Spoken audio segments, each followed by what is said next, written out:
Most people think their problem is motivation.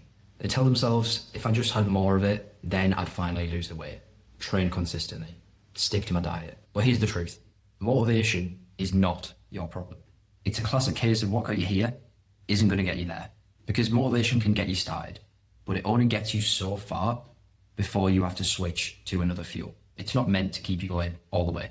And if you don't learn to switch, then you're going to crash pretty hard. So in the next 8 minutes, I'm going to show you how to fix your motivation problem. Not by trying to summon more of it, but by understanding what really keeps you moving forward after the hype dies. You know that big old wave of motivation, right? After a holiday binge, or stepping on the scales and not liking what you're seeing, or just having one of those days where you say enough is enough. You tell yourself, right, that's it. This time I'm going all in. And for a few days, maybe even a week, 2 weeks if you're lucky, you're flying. It's going well. You're feeling good. You're training. You're eating better. Maybe even enjoying it as well. But then it dies off. Work gets busy, shifts pile up, and suddenly the gym now feels like a chore. You skip a couple of days and before you know it, you're back where you started. But even worse, you're now carrying the guilt of falling off and failing. Does that sound familiar? But that happens because you're relying on the boosters, when what you actually need is a whole different engine. Let me explain. I'm a bit of a nerd about space, right? I'm absolutely fascinated by it, to be honest. And if you think about a rocket when it's launching, to break free from the Earth's gravity, it needs these massive boosters. It uses absolutely tons of fuel just in the first few minutes to get off the ground. But once it reaches a certain point in the Earth's upper atmosphere, those boosters detach. And you might think, oh, that's a waste because they're so powerful. Why would you want to get rid of them? But it's because they're spent.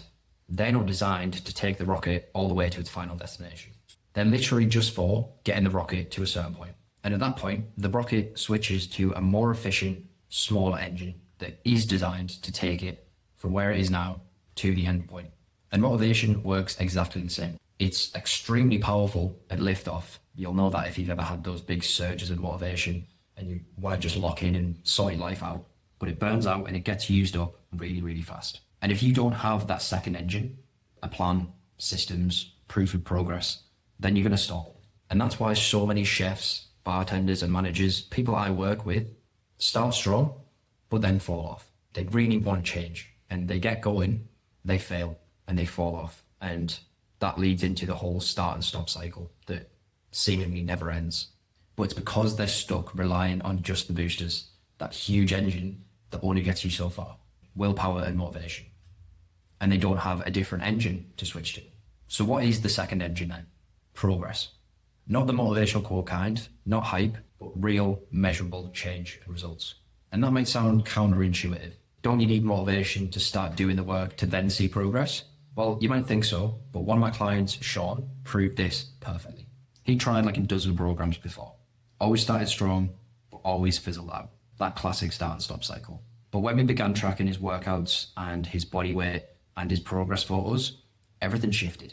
Because he didn't always feel like he was making progress in the moment or even week to week. But when I showed him his day 1 and his week 6 photos side by side, he just stared at them and said, I didn't even realize I'd changed that much. And that hit harder than any pep talk I could have ever given him. Because staring in the face was proof of the work he'd done and the changes that had happened because of that. So he immediately felt a ton more confidence in what he was doing. Because now he had that proof.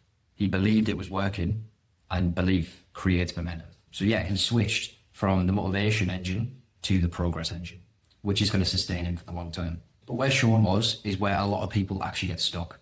It's a stage that I call the valley of despair. It's that stretch where you're doing everything right. Showing up to workouts, eating better, making sacrifices. And yet, when you look in the mirror or even step on the scale sometimes, nothing's changed. It's frustrating and it can feel pointless. You start thinking, maybe this just doesn't work for me. And this is where motivation fizzles out for most people. They ditch the plan, or they swap to a different program, or they just quit altogether. But here's what's happening during this stage. You're laying the foundations, but you just can't see the walls going up or the building start to come together yet. You're strengthening your habits, you're learning movement patterns, you're improving your energy levels. But those changes can take a little bit of time to start showing up on the surface.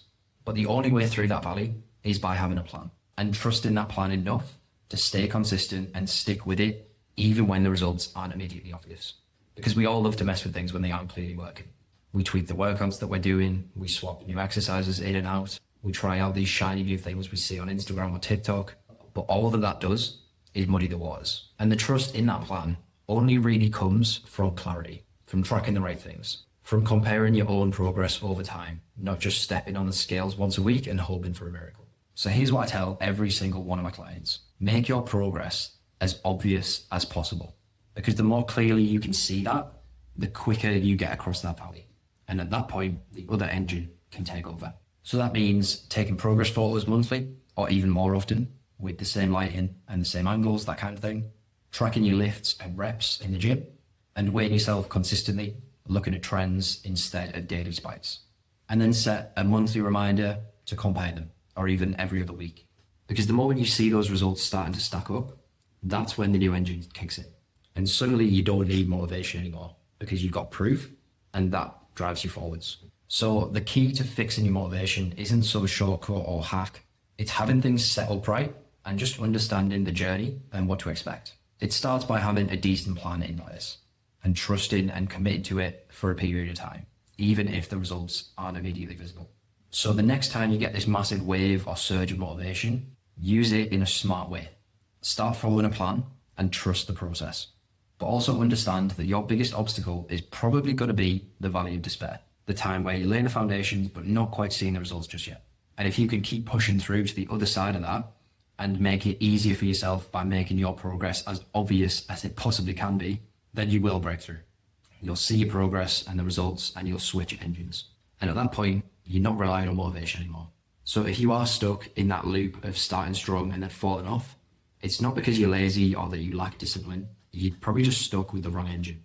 And in this video here, I'll show you how to build a simple system that keeps you consistent even when your shifts are brutal, your sleep's a mess, and your energy's tanked. Because when you have a system that does work for you, motivation becomes irrelevant.